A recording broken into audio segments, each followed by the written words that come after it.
Hey there, Steve Rubis with another installment of Capital Markets Investor Relations in 2 minutes or less. Today we're going to do our deep dive on the Hindenburg Equinix short thesis. So it's probably going to be about a 5-minute video because we think there's a lot of value here for public company executives, sell-side analysts, and buy-side investors in Equinix. And a good short thesis always starts with an irrefutable premise. And we're left wondering, what is that irrefutable premise in the Hindenburg short report? The Equinix bull thesis is elegantly simple. As long as you have data growth and application growth, you're going to have a secular bull market in data centers, regardless of underlying asset differentiation. So now let's walk through the 3 components of the Hindenburg short attack. And the first is this idea of accounting manipulation. And my view is you don't need to be a forensic accountant to challenge the allegations in the short report. And there's 2 reasons why. The first is the ASC standards and codification. Accountants need to constantly justify their accounting treatments. They can't just decide to make up a treatment and not justify it. That's where the ASC codification and standards from FASB come in. You have to do the research, you have to justify. Number 2 is the audit risk model. You're telling me that a high quality auditor like EY, Deloitte, KPMG, or PwC are going to misinterpret the risk of material misstatement here, or that someone messed up the statistical sampling plan to ensure that we did not identify problematic accounting issues. Number 2 is this overselling of power situation. And this is more of a contractual risk than an accounting risk. And I think investors are widely aware of this business practice because it's been going on since 2016 and 2017. And I think what's really instructive for investors is a walkthrough of a data center configuration and showing why this happens. And I think if you compare a 4/3 configuration to a ring bus configuration, you see why this business practice exists.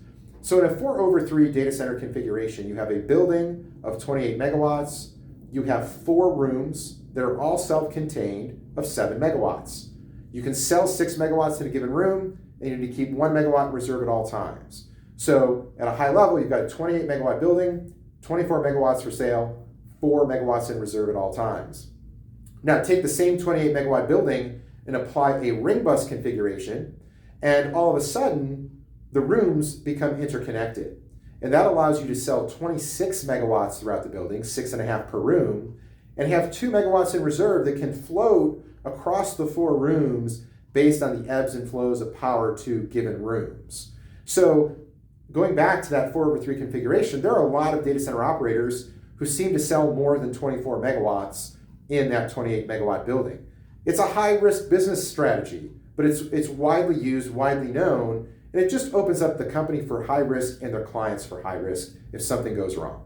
So now let's look at the 3rd component of the short attack, which is the hyperscale disintermediation, which I actually think is a legitimate gripe for investors. That as hyperscalers continue to grow, they're trying to disintermediate the value of cross-connect.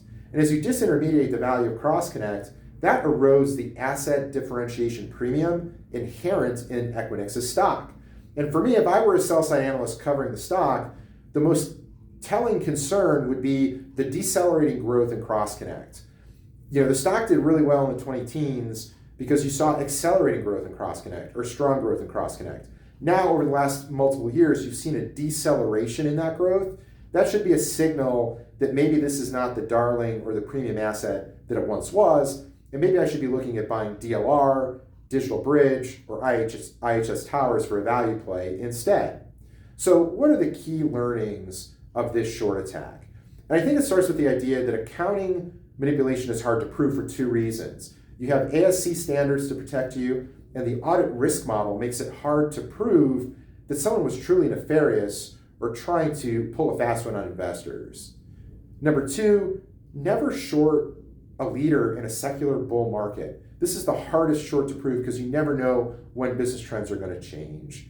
And then finally, I actually think that the short attack here on Equinix is very weak, and you've seen it in the stock price and the recovery that it's shown over the past week. Thanks for watching. Always here to help with your capital markets, investor relations, and corporate finance needs.